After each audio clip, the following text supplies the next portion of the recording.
Welcome to the Knowledge Bites. I am Deepika Singh and I'm just came here again. I'm with you to start our next part of our technical writing course. So in this video, we are going to learn about audience analysis. So let's explore. Yes, now first of all in this video, we are going to understand what is the audience analysis. So let's begin with audience analysis. So, what is audience analysis? This analysis is a very important step, it's a very crucial step in technical writing. It involves understanding who the readers are, what they need. Actually, we are developing the document, either it be a user manual, either be a training material, or anything, or a SRS report. First of all, it is very important that we should know for whom we are developing and how, what are the what are the goals and what our content should meet, what are the expectations of the client that we have to fulfill. So with the help of audience analysis, we can able to communicate with them, and we can able to know their requirements in a very clear and effective manner. Then moving further, so now further we will understand what are the importance of audience analysis in technical writing. The first is it enhances communication. Well, it enhances communication by performing the audience analysis. It helps to develop a good communication with our client. By good communication, we can able to understand the audience needs, and that will help us. That will provide a clarity and comprehension of our project. Then the next is it increases the engagement with the client. It helps in understanding their need. Because as the project goes on, the expectations of the clients changes, their requirements quite change. So we can able to be consistent with them. We can understand what are their needs. So the changing needs we can able to understand it very effectively. Then it improves the usability. Like, with the help of what is the basic goal of a technical document or any kind of a software product is to provide a user friendly product. But how can we able to provide them a user friendly when we will understand their needs, what are their level, what type of their communication is there, what kind of understanding of technical knowledge they have. So we can able to understand that, and we can develop a friendly, user friendly product for them with the help of this. And then it boosts the efficiency. The boost efficiency means a well-targeted document reduce the need for follow-up questions and clarification. Like whenever, like as a technical writer, your document is going to be used, you have to work with the team, with the software development team. You have to also develop the documents for the client itself. So when you are developing for your client, so the repeated questions, your communication should be clear, so that there is no need of follow up and questions. All the clarification should be there.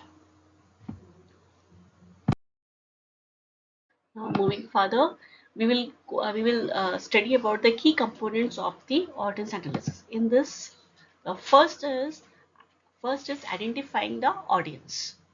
So then in it, the first important thing is to know about who are our primary audience. So the primary audience is the main group of readers who will directly use the information. Who, for example, who are the like those people who are going to directly, who are mainly going to use this document. So, for example, these are the engineers using a technical specification document. Then, there are secondary audience. The secondary audience is the one individuals who influence or are influenced by the primary audience. For example, project managers who need to understand the engineer's requirements. Then, then we have tertiary audience. The tertiary audience are those who may indirectly benefit or be affected by the document. For example, regulatory bodies reviewing the technical specification means, like for if we are developing an electrical product, then there should be a government, or there should be the external users who are going to be indirectly benefit for this. Like we develop the manual, so they are going to also read it. So with the help of that manual, they can easily operate that particular device. So these are the primary audiences, secondary audiences, and tertiary audiences. Now moving further, we are again uh, to the key audiences of the key elements of the audience analysis.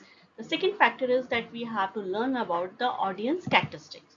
So in this thing, the first and important thing is to understand the audience demographics. In this, we learn about the basic characteristics such as age, gender, education level, professional background, and cultural context. Understanding this helps in tailoring the language, tone, and examples used in the document. Then, we have to learn about the knowledge level of our audience. With the help of the knowledge level, we have become familiar with the audience has with the subject matter, like how much they know about this particular documentation, particular type of product, or particular kind of profile for which we are developing the complete software product or electronic product or any kind of concerned project. So they can range from novices who need basic explanation of the definitions, because everyone is not a technical person. Like if suppose in a software company we have to develop a product for a hospital. We are only software engineers. We are not in medical lines. So for the team itself, we have to give a definitions of various departments, various kind of medical terms. I'm just only giving you the example. So these ranges, so these are the novices which we have to complete. So we have to give the definitions to the experts who require detail and technical information and other kind of information. Then moving further, we have to understand their attitudes and expectations. So for this, like now what is that the audience believes about the subject and what they expect from the document. This is very important to understand. This include their biases, preconceptions, and outcomes they anticipate. It means outcomes from their outcomes means what they have the expectations from this project, or that the concerned software development team is expecting from this particular document. So we have to first of all, in audience characteristics, we have to understand their attitudes and expectations. Then moving further, at the end, it is very important to understand their purpose of reading. What is the specific reason why the audience is reading the document? This could be learned. So, what are the main objective of their reading of this document? Either they want to learn something, either they want to solve a problem, or they want to make a decision, or they have to comply with the regulations, etc. So this is the characteristics of the audiences. Now moving further, next components of the audience analysis is the context of the use. So in the context of use, the first part we have to consider is about the physical context. The physical context refers to the what is the environment in which the document will be read. This includes whether it reads on a computer, printed out, or accessed in the mobile device. This also happens. So this is also very important, because if somebody is reading, because every media is different, and for every other media we have to develop our document according to that particular framework, that particular environment. The physical context can influence how the document is formatted and presented, because presentation in any kind of like if we are talking about any kind of formation, the two things are very important. The first thing is what we see and what we hear. So this is totally, it is in the physical context. Then moving further, then moving further next is cognitive context. Cognitive, what I was talking about it. What is cognitive means what we see, the mental, what we see and what we observe. In it, it is the mental state and workload of the audience while reading the document. For example, like it's very important. Like a person is reading this complete document. So how much pressure that person has.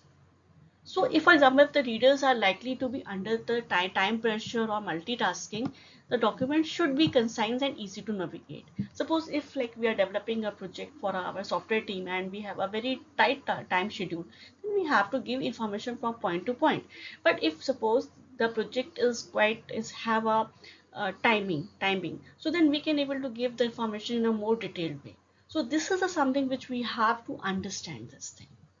Then the third part is temporal context. The temporal context means when the documents will be timing can affect the relevance and urgency of the information. Temporal context, like how much time, what is the time for which we are providing the information. If suppose we are providing the information on a before the project is to be implemented, then they have enough time to understand and read everything. But if suppose we are providing on time or we are providing late, so these are things which should be considered while developing a project. So for instance, the emergency procedure document must be straightforward and quick to read. Now, after understanding the elements of audience analysis, we are going to we will study the steps for conducting the audience analysis. So in it, the first is to research, but the first step is to research the audience. In it, the first is to analyze the existing data. Then the second one is to use the surveys, interviews, and focus group. And the third point is to engage with the stakeholders. Like now, how can we analyze the existing data? We can analyze the existing data. Like suppose if I'm working with a company, I'm working with a new company. They must have developed their previous reports. So I have to go and analyze their previous data. Then previous data, we can understand what are their standardization, what are their templates, and according to them we will develop our document. This is our first step.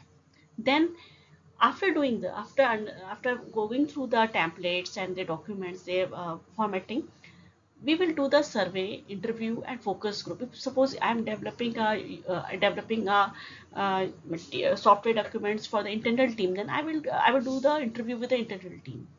I will do the conversation with them.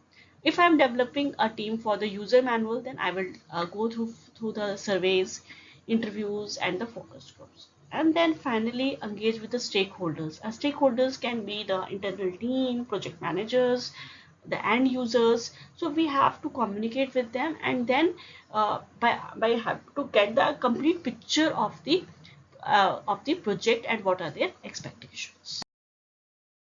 In understanding the steps um, for conducting audience analysis. In this, the second step is is to create the audience profile. So in it, we have to first of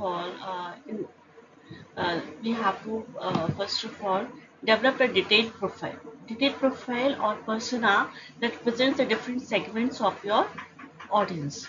It's like if I'm developing user manual for a software for an airlines company.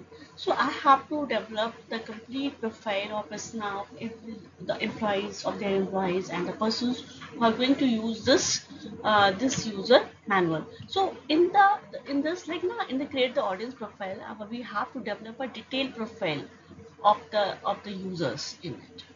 Okay, and similarly in the next thing, we have to include the detailed information. In the detailed information, we have to include the demographics, knowledge level, attitudes, and their context of the use of the users. That's why we can able to use it. Like suppose if in a software development team I'm developing a SRS report, then if in SRS reports I know it will be internally in the team, so we can include simple. We can include software language and everything. We don't need it more to make the peoples to understand this thing. But if I'm developing a user manual, then I have to understand the demographics and knowledge level of the users. Now continuing the steps for conducting the audience analysis. Here, the third step is analyzing the audience needs. In it, the important thing is to identify the gaps between what the audience currently knows and what they need to know. Actually, if there are something like no, if there is objective or software, we have to first identify what the client needs and what does not the client does not know. So what the client does not know, we have to provide them the information more illustrative way. Then we have to determine the preferred format. Like every user is different, so they have their own preference which they like. Some like the document should be in PDF format, some like in words format, some like in PowerPoint format. So we have to understand this thing. Then we have to determine the preferred. Then we have to determine the access. We have to access the technical complexity that the audience can handle. No, we have to understand like how much technical complexity the particular user can able to handle, and according to that we can able to we can able to develop our product. Then the fourth and the last point is in the step is to adjust the writing style and content. In it, the important thing is to adjust, and in order to adjust the writing style and content, we have to understand, we have to focus on our tone and language. We have to adapt that the tone and language to match the audience preferences and comprehension level. For example, we have to use simpler languages and more explanations for novices and more technical jargon for experts. Like no, like you say that there are so many kind of technical things are there. So we, if there no, there may be some people who don't understand those technical terms. We have to develop a glossary, in which we have to explain. We have to give the definitions of those terms. By like this is also very important. Glossary is also very important. Then we have to decide on the how our content structure should be there. We have to organize the content logically and coherently, considering the audience reading habits and expectations. Like I'm saying that every user have its own specific needs, so we have to focus on their reading habits and expectations. According to that, we will develop our content structure. Although there are some kind of a standard ways with which we follow, but with that, a complete tailored approach is also required. Then, lastly, the visual aids. Again, visual aids are very important. Like in technical writing, we have to incorporate the diagrams, charts, and other visual aids to enhance understandability, and especially for complex information. Like you know, so in software development, we have to give lot of diagrams like ER diagrams, like class diagrams, like many diagrams are there. They're very important to that. And it is again the duty of a technical writer and an engineering and architectural team to develop those diagrams, and we have to include them in our report also. You see the technical manuals. The practical example for consumers, the user manuals use straightforward languages, step-by-step instructions, and plenty of visuals. So in this, you have to understand about the various technical manuals. Like you are seeing example of technical manuals which are made there. So here, when you will become a technical writer, you will have to develop these types of technical manuals, which are very helpful uh, for the users to understand what they want to see through that.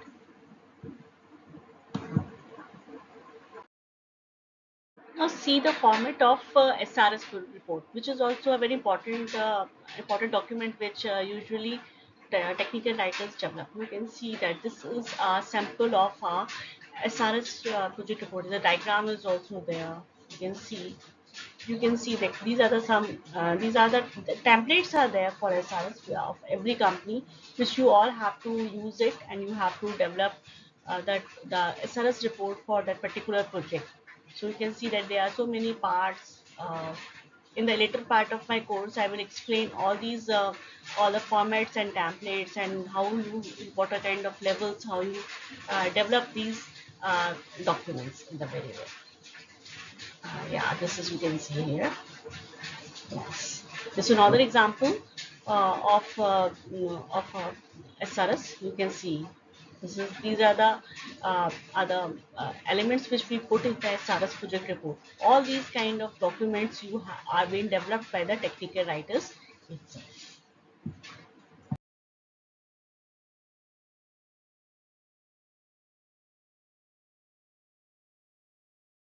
This is an example of user manual. Uh, which you all develop. Like if, for example, if we have developed a mobile application, how this one particular mobile application has to be used, or we are developing a software application, how this has to be used. So these things are being put in the user manual. This is a sample of a of a user manual. You can see in the later part you have to understand, you have to learn how to develop these user manuals too. You can see it here. Yeah. So like you can see the privileges, view latest items, buy and sell. All these things you have to develop in that case.